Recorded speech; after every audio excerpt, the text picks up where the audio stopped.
Inclusive കായികോത്സവം ജില്ലാതല മത്സരത്തിൽ പങ്കെടുത്തവർക്കും സംസ്ഥാന തലത്തിലേക്ക് തെരഞ്ഞെടുക്കപ്പെട്ട വിദ്യാർത്ഥികളെ അനുമോദിച്ചു. അനാമിക, മുഹമ്മദ് ഷബീർ. സമഗ്ര ശിക്ഷ കേരളം ഉൾച്ചേർക്കൽ വിദ്യാഭ്യാസത്തിന്റെ ഭാഗമായി നടത്തിയ ഇൻക്ലൂസീവ് കായികോത്സവം ജില്ലാതല മത്സരത്തിൽ പങ്കെടുത്തവർക്കും സംസ്ഥാന തലത്തിലേക്ക് തിരഞ്ഞെടുക്കപ്പെട്ടവർക്കും BRC തലത്തിൽ അനുമോദിച്ചു.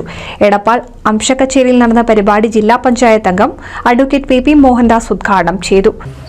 100% എല്ലാം കൊണ്ടും തികഞ്ഞവരായിട്ട് ആരും ഒരു രാജ്യത്തും ഒരു നാട്ടിലും ഇല്ല എന്നുള്ളത് നമുക്കറിയാം. പലതരത്തിലുള്ള പ്രയാസങ്ങളും ബുദ്ധിമുട്ടുകളൊക്കെ അനുഭവിച്ചുകൊണ്ട് തന്നെയാണ് എല്ലാവരും സമൂഹത്തിൽ ജീവിക്കുന്നത്. ഏതെങ്കിലും നിലയ്ക്ക് തന്നെ എന്തെങ്കിലും കുറവുകളുണ്ടെങ്കിൽ ആ കുറവുകൾ നികത്തേണ്ടത് നമ്മളെപ്പോലുള്ള രക്ഷിതാക്കൾ, അധ്യാപകർ, പൊതുസമൂഹം, ഗവൺമെൻറ്റുകളുമാണ്. അങ്ങനെ പോയാലാണ് നമുക്ക് നാം ഉദ്ദേശിക്കുന്ന തരത്തിലേക്ക് നമ്മുടെ കുട്ടികൾ എന്താണോ മനസ്സിലകത്ത് വിചാരിക്കുന്നതെങ്കിൽ ആ രീതിയിലേക്ക് കൊണ്ടുപോകാൻ കഴിയും. നമുക്കറിയാം, പല പ്രധാനികളായുള്ള ലോകത്തിൽ ഇന്ന് ജീവിച്ചു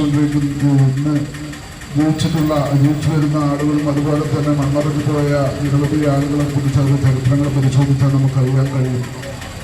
പലരും ഇത്തരത്തിലുള്ള ആളുകളായി ശോഭിച്ച് നമ്മുടെ രാജ്യത്തിൻ്റെ ഭരണ നേതൃത്വത്തിലടക്കമുണ്ടായിരുന്ന ആളുകൾ നമുക്കറിയാം. Edappal panchayat vice president K Prabhakaran, BPC Bineesh, panchayat അംഗം ഗഫൂർ എന്നിവർ സംസാരിച്ചു. Edappal BRC special educator Praveen Thomas നന്ദി പറഞ്ഞു. NCV news Edappal.